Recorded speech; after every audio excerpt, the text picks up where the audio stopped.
إن الحمد لله نحمده ونستعينه من يهده الله فلا مضل له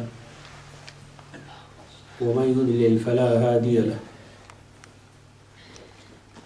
وأشهد أن لا إله إلا الله وحده لا شريك له وأن محمدا عبده ورسوله أما بعد فأعوذ بالله من الشيطان الرجيم بسم الله الرحمن الرحيم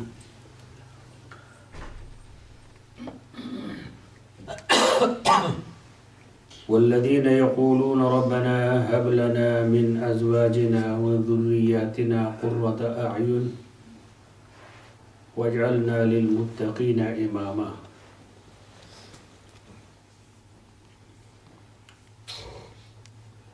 قال عليه الصلاة والسلام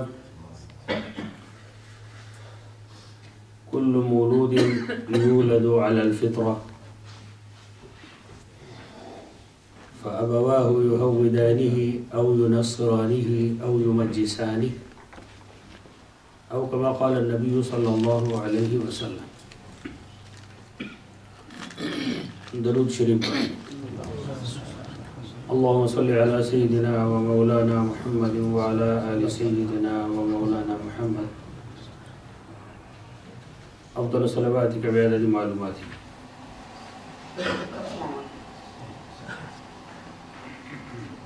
محترم سامعین، آج کی گفتگو میں انشاءاللہ اللہ تبارک و تعالیٰ کی ایسی 3 نعمتوں کا ذکر کروں گا جو بہت ہی قیمتی اور بے مثال قسم کی نعمتیں ہیں. یوں تو اللہ تبارک و تعالیٰ کی نعمتیں بے شمار ہیں، جن میں سب سے اعلیٰ نعمت ایمان کی نعمت ہے کہ ایمان کے برابر کوئی اور نعمت نہیں. لیکن میں جن نعمتوں کا ذکر کرنا چاہ رہا ہوں وہ معنوی نعمتیں نہیں ہیں ایمان کی طرح، بلکہ وہ محسوس ہونے والی نعمتیں ہیں جن کو انسان محسوس کر سکتا ہے. وہ 3 نعمتیں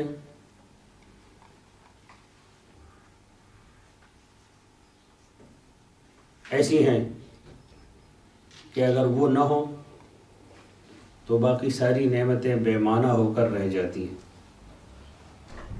ان میں سے پہلی نعمت زندگی ہے. زندگی نہیں تو پھر ایمان بھی نہیں. وہ معلوم یہ ہوا کہ ایمان جو سب سے بڑی نعمت ہے وہ بھی زندگی کے بعد ہے. دوسری نعمت مال و دولت ہے، اور تیسری نعمت اہل و عیال ہے، بیوی اور بچے ہیں. یہ جو 3 نعمتیں ہیں یہ اپنی اپنی جگہ بہت اہم ہیں، لیکن مختلف اعتبارات سے ان میں سے ہر ایک کی اہمیت دوسرے سے بڑھ کر ہے. چنانچہ ہم زندگی کو لے لیتے ہیں کہ وجود کے اعتبار سے زندگی سب سے بڑی نعمت ہے. زندگی نہیں تو پھر مال و دولت بھی نہیں، تو پھر بیوی بچے بھی نہیں. اس لیے وجود کے اعتبار سے یہ ایک بہت بڑی نعمت ہو گئی. پھر ہم دیکھتے ہیں مال و دولت کو کہ زندگی اگرچہ وجود کے اعتبار سے بڑی نعمت ہے، لیکن اگر مال و دولت نہ ہو تو پھر زندگی کا باقی رہنا، صحت مند رہنا، توانا رہنا، خوشگوار رہنا یہ ناممکن ہو جاتا ہے. بعض اوقات زندگی کی جتنی ضرورتیں ہیں وہ ان میں سے اکثر و بیشتر ضرورتیں پیسے سے پوری ہوتی ہیں. اکثر و بیشتر اس لیے کہہ رہا ہوں کہ ایک بنیادی ضرورت ہوا ہے، اس کے لیے کسی پیسے کی ضرورت نہیں ہے. سورج کی روشنی ہے وہ بغیر قیمت کے مل جاتی ہے. لیکن اکثر و بیشتر ضرورتیں ایسی ہیں جو بغیر پیسے کی نہیں ملتی. تو اس اعتبار سے پیسے کی بڑی اہمیت ہو گئی. لیکن ایک اور اعتبار سے ہم دیکھتے ہیں تو پھر سمجھ میں یہ بات آتی ہے کہ شاید بیوی بچے سب سے بڑی نعمت ہے. اس وجہ سے کہ اگر زندگی بھی ہے اور پیسے بھی ہیں لیکن بیوی بچے نہیں ہیں تو آپ تصور کریں کہ اس زندگی کا کیا حال ہوگا. جنت سے زیادہ پیاری جگہ تو کوئی ہو نہیں سکتی. تو ہمارے بابا جی حضرت آدم علیہ نبینا علیہ الصلوۃ والسلام جنت میں رہتے تھے اور ضرورت کی ہر چیز موجود تھی لیکن بیوی نہیں تھی. تو جنت بھی سونی سونی تھی. جنت کا مزہ بھی جب آیا جب اللہ تبارک و تعالیٰ نے بیوی عطا کی. آپ ایک ایسے انسان کا تصور کر لیں جو ہفت اقلیم کا بادشاہ ہو. ہفت اقلیم تو میں مشکل سی اصطلاح کہہ گیا. وہ فرض سمجھ لیں کہ پورے یورپ بلکہ امریکہ بھی ساتھ ہو اس کا بادشاہ ہو. اور بادشاہ بھی پرانے زمانے والا جو کہتا وہ نافذ ہو جاتا. جس کو چاہتا قتل کر دیتا, جس کو چاہتا جیل میں ڈال دیتا. تو بادشاہ کا ہم تصور کرتے ہیں کہ وہ امریکہ اور پورے یورپ کا بادشاہ ہے. نہیں بلکہ ہم یہ کہہ دیتے ہیں کہ پوری دنیا کا ایک ہی بادشاہ ہے لیکن اس کی بیوی کوئی نہیں ہے. اچھا بیوی ہے لیکن بچہ کوئی نہیں ہے. آپ تصور کریں کہ یہ بادشاہت کتنی بے کیف بادشاہت ہوگی اور کتنی بدمزہ بادشاہت ہوگی اور کتنی بے رنگ بادشاہت ہوگی. بادشاہ تو بادشاہ ہے. اللہ تبارک و تعالیٰ کے پاک پیغمبر کو دیکھیں کہ ان کے سر پہ نبوت کا تاج ہے. کہ دنیا میں جتنے تاج ہیں ان تاجوں میں اگر کہوں کہ سب سے بڑا تاج جو کسی انسان کے سر پہ سجا ہے تو وہ نبوت کا تاج ہے. زکریا علیہ السلام ہے. حضرت مریم علیہ السلام کے پاس جاتے ہیں تو جب کبھی جاتے ہیں بے موسم پھل موجود ہیں. کلما دخل علیہا زکریا المحراب وجد عندها رزقا. کھانے پینے کی چیزیں دیکھی کہ وہاں موجود ہیں. تو پوچھا قال انا لک ھذا, یہ چیزیں کہاں سے آئی؟ قالت هو من عند اللہ, یہ اللہ کی طرف سے آئی ہیں. اللہ کی طرف سے آئی ہے. ان اللہ یرزق من یشاء بغیر حساب. اللہ جسے چاہتا ہے بے حساب رزق دے دیتا ہے. اب بڑھاپے میں بے اولاد پیغمبر, یقین تو پہلے بھی تھا رب پہ لیکن جو دیکھنے کی بات ہے یہ اور ہے. یہ انسان مشاہدے کا غلام ہے. اسے جب تک کوئی چیز نظر نہیں آتی یقین پختہ نہیں ہوتا. پیغمبر کا یقین تو پہلے سے موجود ہے لیکن جب یہ منظر دیکھا ہنالک دعا زکریا ربہ, تو زکریا علیہ السلام نے اپنے رب کو پکارا. قال رب هب لي من لدنك ذرية طيبة إنك سميع الدعاء. اے اللہ مجھے پاک اولاد دے دے, تو دعا سننے والا ہے. میری گفتگو میں یہ حصہ شامل نہیں تھا جو میں اب ذکر کرنے لگا ہوں. پہلے سے میں نے یہ نہیں سوچا تھا کہ میں یہ بات کہوں گا لیکن اب بتا دیتا ہوں. بے اولاد لوگوں کے لیے یہ نسخہ ہے کہ جو لوگ عمرے کے لیے جا سکتے ہیں, حج کے لیے جا سکتے ہیں, تو میاں بیوی دونوں جو بے اولاد ہیں, اگر میڈیکلی ٹھیک ہے تو ڈاکٹر نے کہہ دیا ٹھیک ہے لیکن اولاد نہیں ہے, تو وہ جائیں اور 7 دن مکہ مکرمہ میں رہیں اور 7 دن میں روزانہ کم از کم میاں بیوی دونوں ایک طواف کریں. لیکن ان دنوں میں جن دنوں میں نماز پڑھتے ہوں, میاں بیوی اور بیوی بھی نماز پڑھتی ہوں, اور ایک ساتھ رہیں اور 7 دن تک طواف کریں, کم از کم روزانہ ایک طواف, اور ہر طواف کے ہر چکر میں 7 دفعہ یہ دعا مانگے ربنا رب هب لي من لدنك ذرية طيبة إنك سميع الدعاء. دیکھیں نسخہ بتا دیا بے اولادوں کے لیے. آپ کو یاد ہو گیا نا, اور یہ جتنی چیزیں یہ الہامی ہیں، ان کے لیے اجازت کی ضرورت ہوتی ہے. سنت کی دعاؤں کے لیے تو اجازت کی ضرورت نہیں، تو ہم نے آپ کو اجازت دے دی، آپ آگے لوگوں کو دیتے رہے. تو دعا مانگی، رب هب لی من لدنک ذریۃ طیبۃ انک سمیع الدعاء.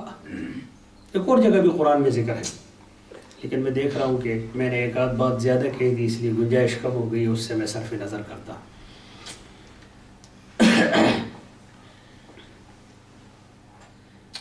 تو بغیر اولاد کے بادشاہ بھی اور پیغمبر بھی زندگی کا مزہ محسوس نہیں کرتا. اس لیے اولاد کو آنکھوں کی ٹھنڈک کہا گیا ہے. اولاد کو نہیں، میں ذرا تعبیر میں تھوڑی سی یوں کہیے کہ غلطی کر گیا. اولاد میں آنکھوں کی ٹھنڈک بتائی گئی ہے. اولاد میں یہ جو آیت میں نے آغاز میں پڑھی تھی، والذین یقولون ربنا هب لنا من ازواجنا وذریاتنا قرۃ اعین، اللہ کے رحمان کے بندوں کی صفات بیان ہو رہی ہیں. تو ان میں ایک صفت یہ کہ وہ کہتے ہیں اے اللہ ہمیں اپنی اولادوں، یا یوں کہیے حاصل ترجمہ کہ اہل و عیال میں، بیوی اور بچوں میں آنکھوں کی ٹھنڈک دے دے. حب لنا من ازواجنا، اس میں سے آنکھوں کی ٹھنڈک دے دے. وجعلنا للمتقین اماما، اور ہمیں متقی لوگوں کا لیڈر بنا دے. لیڈر تو ہم ان کے ہیں کیونکہ باپ ہیں. تو اگر یہ اچھے ہوں گے، اچھی حالت میں ہوں گے، تو پھر یہ ہے کہ ہم اچھے لوگوں کے لیڈر ہو جائیں گے. یہ دعا مانگتے ہیں. اب یہ فرمایا کہ ان میں سے آنکھوں کی ٹھنڈک دے دے. معلوم یہ ہوا کہ ہر بچہ اور ہر بیوی آنکھوں کی ٹھنڈک نہیں ہے. آنکھوں کی ٹھنڈک بھی ہے اور آنکھوں کی جلن بھی ہے. دل کا نور ہے اور سرور بھی ہے، اور دل کا اور جگر کا درد بھی ہے. عزت اور راحت بھی ہے. بیوی بچوں اور اولاد کی وجہ سے جو عزت اور راحت ملے اس کے کیا کہنے. لیکن بدنامی بھی ہے، بے عزتی بھی ہے اور رسوائی بھی ہے. بیوی اور بچوں کے راستے سے جو راحت ملتی ہے اس کا جواب نہیں، اس کے کیا کہنے. اور بیوی اور بچوں کی وجہ سے اللہ بچائے جو تکلیف اور جو زحمت اور جو درد اور جو بدنامی ہوتی ہے اس کی بھی کوئی مثال نہیں. اللہ بچائے. اللہ تبارک و تعالی ہم سب کو اہل و عیال، ہم سب کے اہل و عیال کو ہمارے لیے آنکھوں کی ٹھنڈک بنائے، اور ان کی بدنامی اور ان کے راستے سے آنے والے دکھ اور درد سے ہمیں بچائے. بیوی اور بچے کا مرنا بھی دکھ ہے اور درد ہے، اور زندہ رہ کر جتنا دکھ اور درد ہے وہ شاید موت میں نہیں ہے. بعض اوقات آدمی تمنا کرنے لگتا ہے کہ یہ بیوی اور بچے نہ ہو تو اچھا ہے، اللہ اس سے ہماری جان چھڑا لے. یوں کہتا ہے. تو معلوم ہی ہوا کہ اہل و عیال اور اولاد آنکھوں کی ٹھنڈک بھی ہے اور آنکھوں کی جلن بھی ہے. لیکن کیا بیوی اور بچے از خود آنکھوں کی ٹھنڈک اور از خود آنکھوں کی جلن ہے؟ اس بات کو سمجھنا پڑے گا. اس بات کو سمجھنے کے لیے فلسفہ تاثیر و تأثر کو سمجھنا ضروری ہے.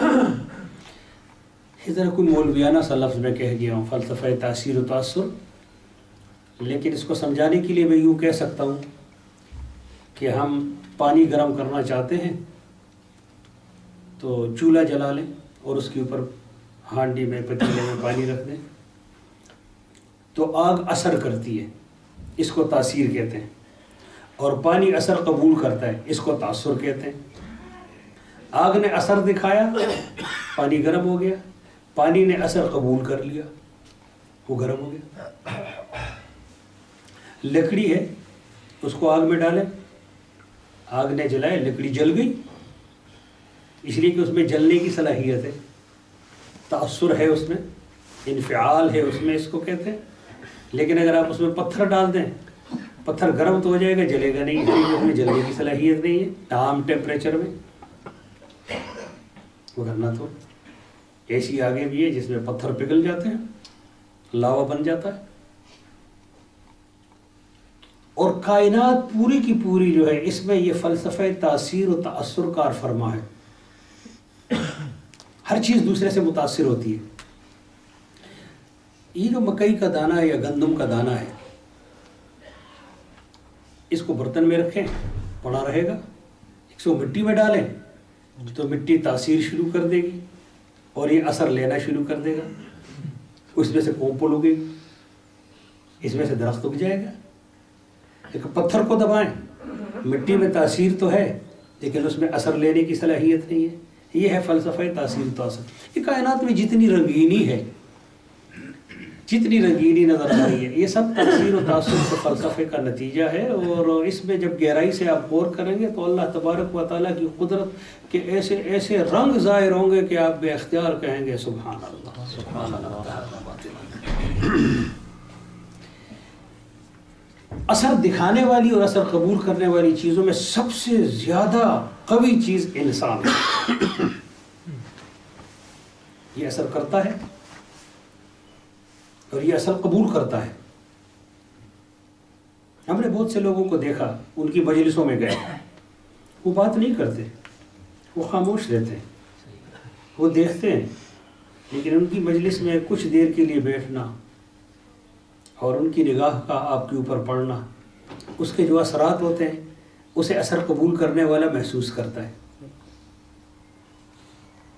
یہ کسی چیز کو دیکھے گا، یہ اپنی آنکھوں سے دیکھتے دیکھتے، مجھے ایسے آدمی معلوم ہے، دیکھتے دیکھتے اپنی آنکھوں سے پتھر کو دیکھا وہ پھٹ گیا۔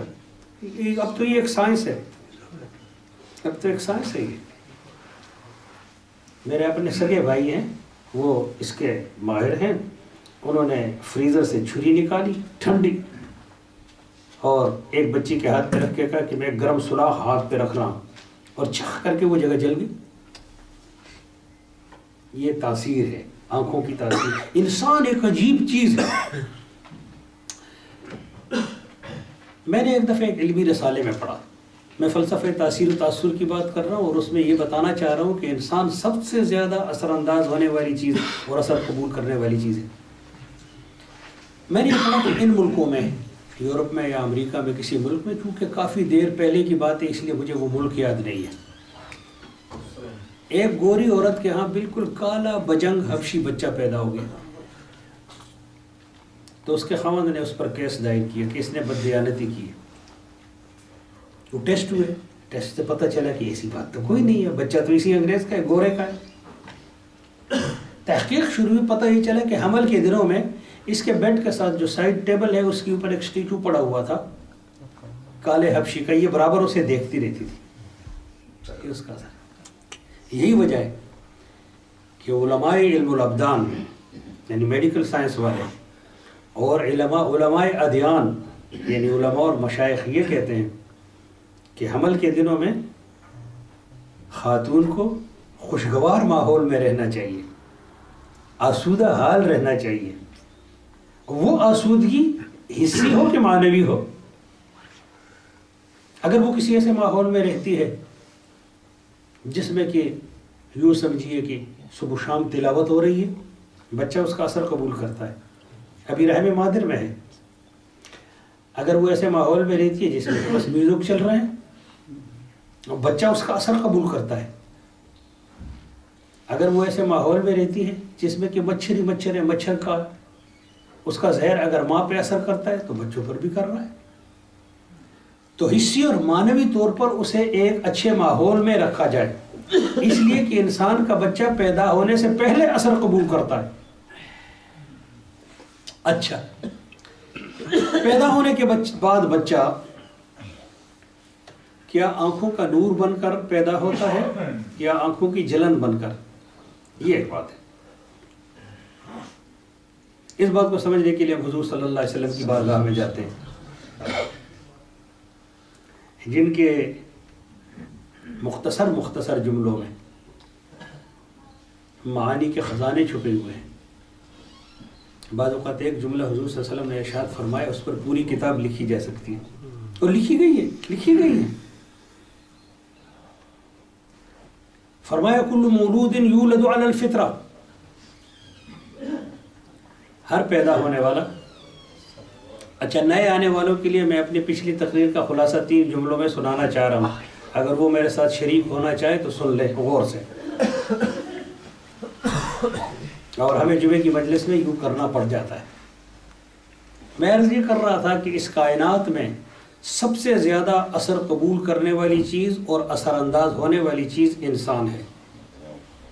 حتیٰ کہ بچہ ماں کے پیٹ سے نکل باہر آنے سے پہلے بھی اثر قبول کرتا ہے ماحول کا. اور اس پر میڈیکل سائنس بھی اور علماء دین بھی، مشائخ بھی اس پر متفق ہے. اس لیے کہتے ہیں کہ ماں کو آسودہ ماحول میں رکھا جائے. اب پیدا ہونے کے بعد بچہ کیا ہوتا ہے؟ کیا وہ آنکھوں کی ٹھنڈک بن کر پیدا ہوتا ہے یا آنکھوں کی جلن اور دل کا درد بن کر؟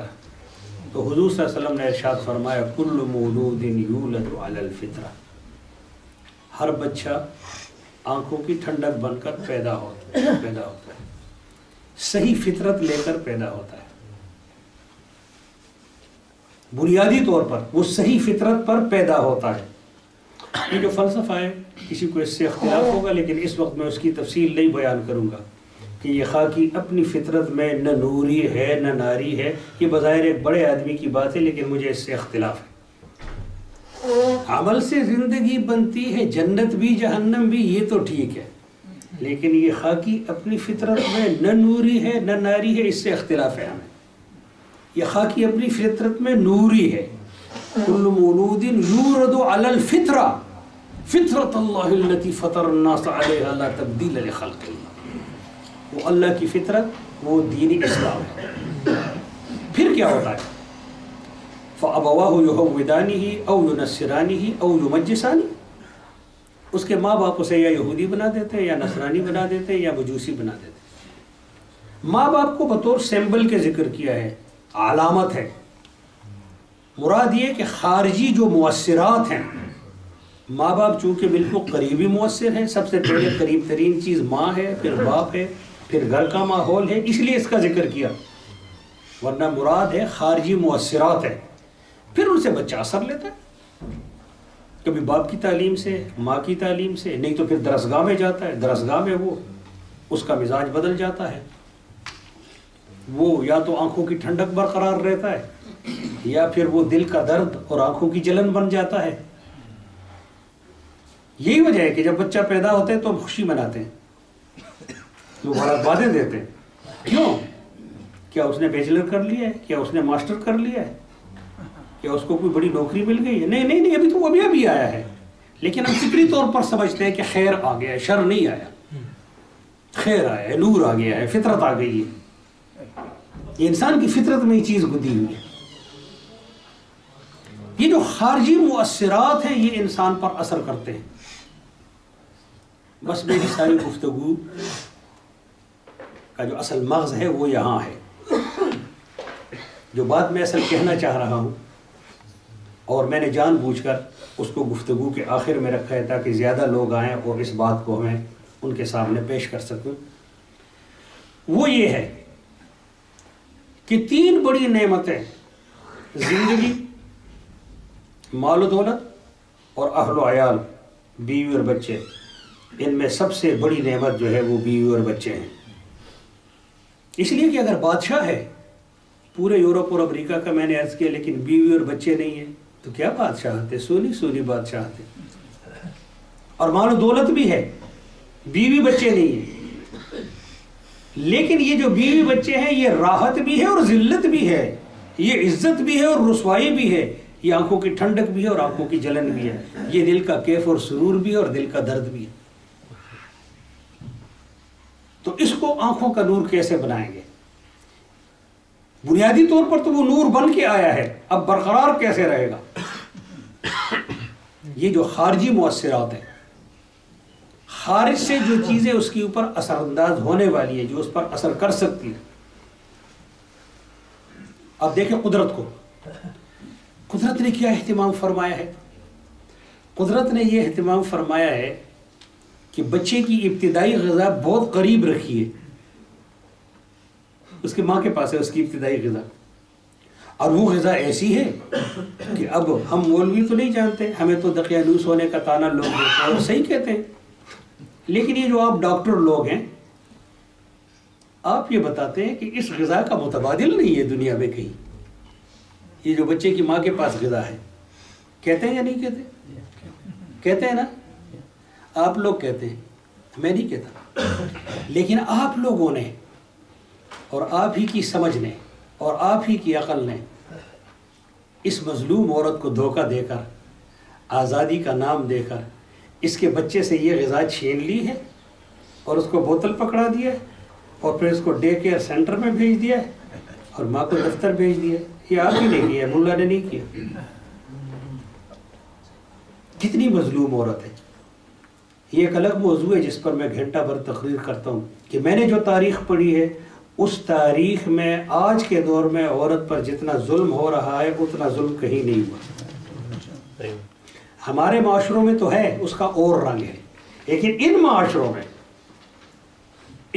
میں جتنا اس پر ظلم ہو رہا ہے اس کی مثال نہیں ہے. تو میں بات کر رہا تھا کہ اس کی غذا انتہائی قریب رکھیے.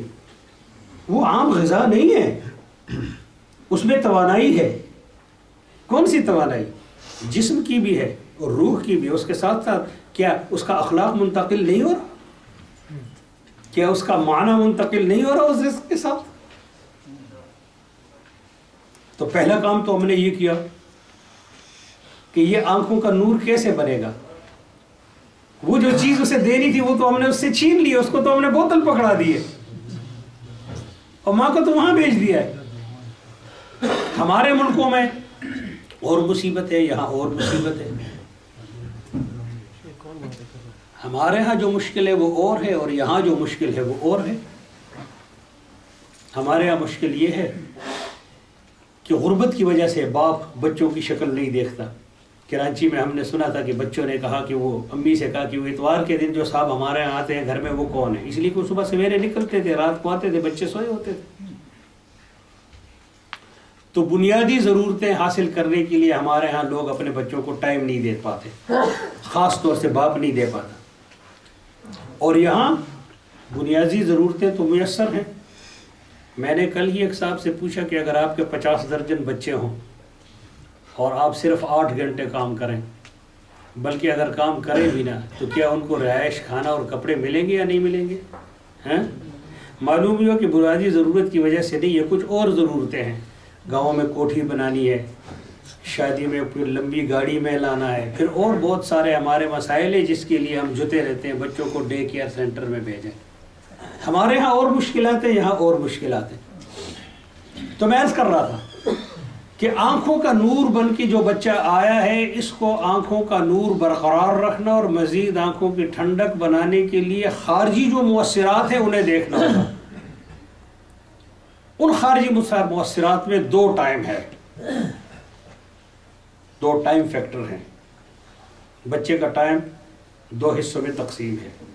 ایک وہ ہے جو وہ گھر میں گزارتا ہے اور ایک وہ ہے جو وہ اسکول میں گزارتا ہے، ادارے میں گزارتا ہے. ایک ٹائم تو وہ ہے جو اسکول سے پہلے کا ہے، جس میں ڈے کیئر سینٹر میں وہ رہنے لگا ہے. اب مجھے بتائیں، اگر یہ آنکھوں کی جلن بنے گا تو پھر مجھے اور آپ کو شکایت ہونی چاہیے مولانا؟ نہیں، ہم نے خود کیا. اس ملک میں کس عمر میں جاتا ہے بچہ اسکول؟ 3-4 سال. وہ جو 3-4 سال ابتدائی تھے، جس میں کہ علامہ اقبال کہتا ہے آنکھ وقفی دید تھی، لب مائل گفتار تھا، اور دل نہ تھا میرا سراپا ذوق استفسار تھا. آنکھ وقفی دید تھی، دیکھتا رہتا ہے، آبزرویشن کرتا ہے. بچے کی آبزرویشن بہت زیادہ قوی ہے. لب مائل گفتار تھا، کچھ کہنا چاہتا ہے. دل نہ تھا میرا سراپا ذوق استفسار تھا. دل میں باتیں آتی ہیں، پوچھتا ہے، سوال کرتا ہے. مجھے بخیر متعلقہ سی بات آئی. میرے بچے ہیں، میں ان کو جمع کرتا ہوں صبح، اور وہ یوں ہوا کہ ایک بچہ میرا اخبار پڑھتا ہے تو وہ 3 سال کا. پڑھتا کیسے؟ سارا اخبار کھولتا ہے، پورا دیکھتا ہے، پھر صفحہ پلٹتا ہے، پھر خوب دیکھتا ہے. ہم مزے لیتے ہیں، دیکھتے رہتے. یہ آبزرویشن اس کی دیکھتا ہے. اخبار میں دیکھا کہ ایک آدمی نے ہاتھ اٹھائے ہوئے، اخبار بند کر کے کہتا ہے یا اللہ مجھے بھی معاف کر، یا اللہ مجھے بھی معاف کر، یا اللہ مجھے بھی معاف کر، یا اللہ مجھے بھی معاف کر. کہ یہ اپنی ماں کو سنا ہوگا. پھر کہتا ہے یا اللہ مجھے بسکٹ دے دے، یا اللہ مجھے بسکٹ دے دے، یا اللہ مجھے بسکٹ دے دے. تھوڑی دیر بعد کیا بچہ آیا، اس نے اس کو بسکٹ دے دی. بسکٹ مل گئے سے. میں نے وہ طریقہ پکڑ لیا. اب ان کو جمع کر کے کہتا ہوں کہ بہت ساری دعائیں ان سے کراتا ہوں. یا اللہ، سب سے پہلی دعا تو یہ کہ یا اللہ مجھ سے راضی ہو جا. یہ مختصر دعا ہے، یا اللہ مجھ سے راضی ہو جا. تو میں کہتا ہوں یا اللہ ہم سب سے راضی ہو جا. کہتے نا آمین. راضی ہو جائے گا پھر سارا کام خود ہو جائے گا. یا اللہ ہم سے راضی ہو جا. پھر کہتے ہیں یا اللہ ہمیں بسکٹ دے دے. پھر وہ چلے جاتے ہیں. بسکٹ تو میں نے رکھے ہوئے ڈھیر سارے. پھر میں گھنٹی بجاتا ہوں، وہ آتے ہیں سب کو دے دیتا ہوں. پھر سب کہتے ہیں یا اللہ الحمدللہ، یا اللہ شکریہ، الحمدللہ، یا اللہ شکریہ. چلے جاتے ہیں. یہ تماشا میں نے روز کا بنایا ہے. تو میرا بیٹا علی دیوار کی طرف دیکھ رہا ہے اور مجھے کہتا ہے کہ پشتو میں کہتے ہیں گلالا، میں پشتو اسپیکنگ کو بنیادی طور پر گلالا یہ دیوار تو بند ہے. تو میں نے کہا پھر کیا ہوا؟ کہتے ہیں بسکٹ کہاں سے آتا ہے. میں تو مولوی تھا، میں نے تعویل کر دی. ادھر ایگزاسٹ فین لگا ہوا تھا، میں نے تو راستہ نکال لیا. تو بچہ اس وقت پوچھتا ہے، دیکھتا ہے، سیکھتا ہے، لیتا ہے، پیتا ہے، ہڑپ کر جاتا ہے ماحول سے ساری چیزیں. وہ اپنے ڈے کیئر سینٹر پہ رکھا ہے اور وہ خوراک جس کا بدل نہیں ہے اس کی جگہ بوتل پکڑا دی. پھر کہتے ہیں کہ بیٹا تعویذ کرو. تو مولوی صاحب کی تعویذ سے کیا ہوگا؟ یار مولانا کہتے ہیں تعویذ کرو، بچہ بگڑ گیا. تعویذ سے کیا ہوگا میرے بھائی؟ پھر اس کے بعد دو ٹائم ہے. ایک ٹائم جو ماں باپ اسے دیں گھر میں، اور دوسرا ٹائم اسکول کا ہے. اسکول کا ٹائم مسلسل ہے یا نہیں ہے؟ یہاں کتنے گھنٹے ہیں؟ 7-8 گھنٹے تسلسل سے ہے. کتنے سال تک ہے؟ کم از کم 10-12 سال تو لازمی ہے نا. 10-12 سال تک 8 گھنٹے روزانہ اس نے ایک جگہ جانا ہے. 16 سال تک. ہاں عمر 16 سال. میں تو وہ دورانیہ پڑھنے کا کہہ رہا ہوں. چلو 16 سال کی عمر تک وہ وہاں جاتا ہے اور 7-8 گھنٹے بیٹھا رہتا ہے. باقی جو ٹائم اس کا گھر میں ہے وہ مسلسل نہیں ہے.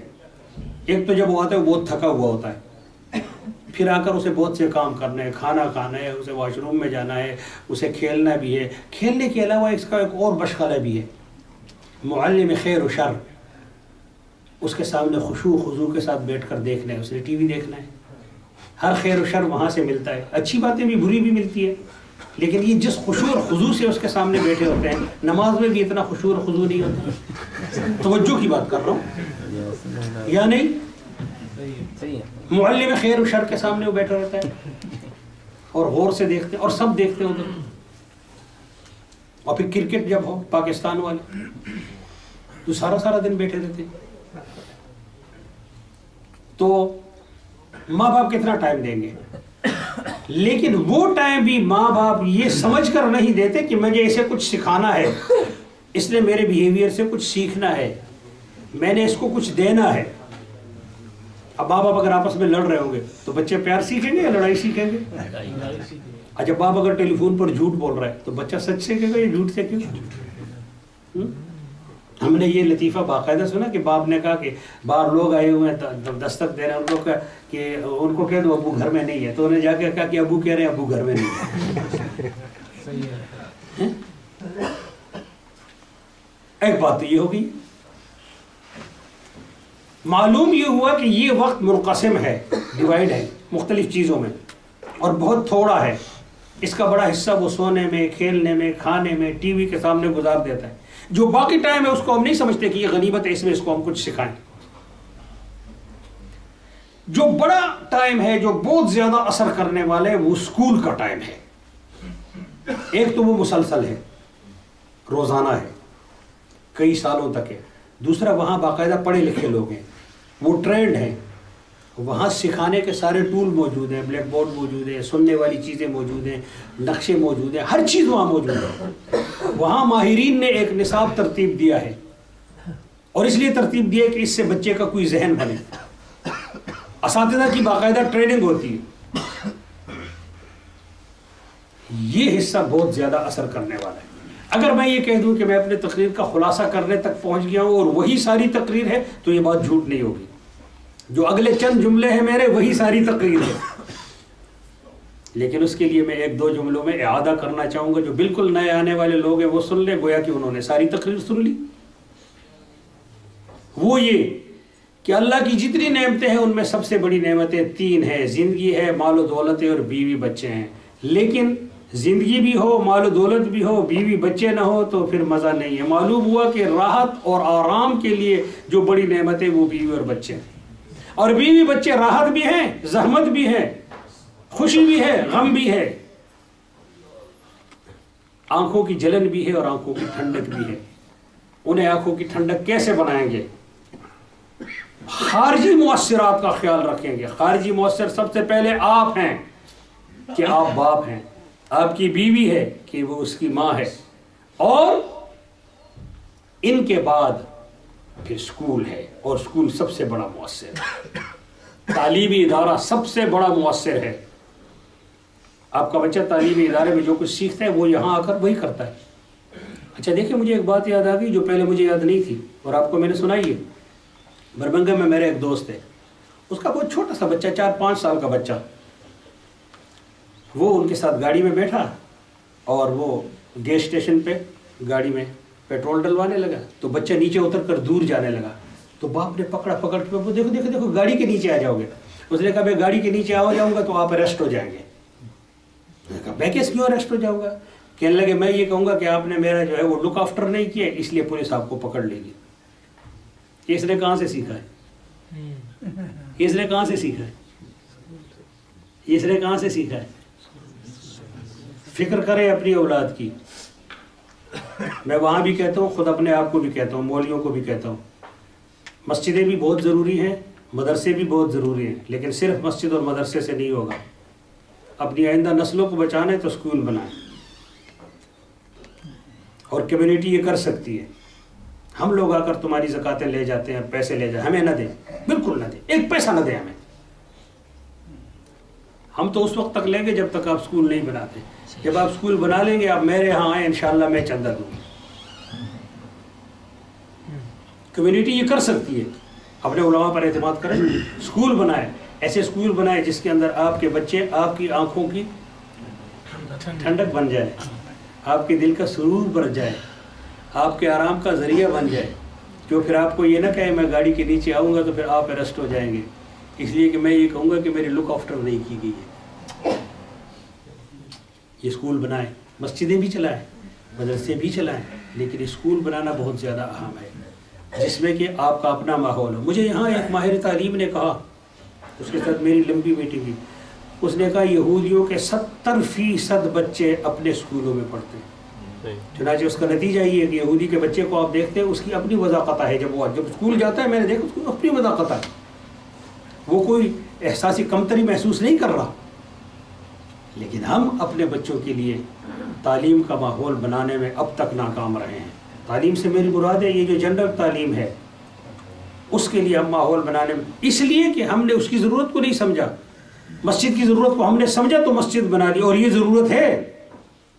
یہاں تبلیغی جماعت نے کام کیا، یہاں دیگر جماعتوں نے کام کیا، یہاں علماء نے کام کیا. وگرنہ اس ملک میں ایسا دور بھی گزرا ہے کہ جب وہاں سے کوئی آدمی آتا تھا وہ بتاتا تھا کہ رمضان کا مہینہ گزر گیا، تو پھر پتہ چلتا تھا کہ رمضان کا مہینہ گزر گیا. شاید آپ میں سے کچھ لوگوں پر وہ دور گزرا ہو. یہ بھی بہت اچھی بات ہے حاجی صاحب، لیکن اے حاجی صاحبان، آپ لوگ اپنے آئندہ نسلوں کی فکر کریں. میں یہ بات وہاں بھی کہتا ہوں، یہاں بھی کہتا ہوں. چنانچہ ہم جو ادارے بنا رہے ہیں اس میں ہم یہ بات کر رہے ہیں. ہم دیکھ رہے ہیں، ہم نے تو مثلا مدرسہ بھی بنایا، میں اعلان نہیں کرا، لیکن یہ بات آ گئی، بھائی دی آ گئی بات. تو مدرسہ بھی بنایا تو اس میں بھی ہر سال جب پرائم منسٹر 5-5, 6-6, 7-7 میڈل ہمارے طلبہ کو دیتے ہیں تو لوگ آشش کر اٹھتے ہیں. دوبارہ جب انسٹیٹیوٹ آف اسلامک سائنس 3ری بار، 4تھی بار، 5ویں بار، کل میں نے مولوی نعیم کو بتایا تو ہمارے خوشی کے رو پڑا. میں بھی رویا، وہ بھی رویا کہ اللہ تبارک و تعالیٰ نے یہ بھی کر دیا. اس قسم کے اسکول بنائیں، اس قسم کے اسکول بنائیں تاکہ آپ کے بچے آپ کی آنکھوں کی ٹھنڈک بن جائے. میرے وقت کا آخری سیکنڈ بھی ہو گیا.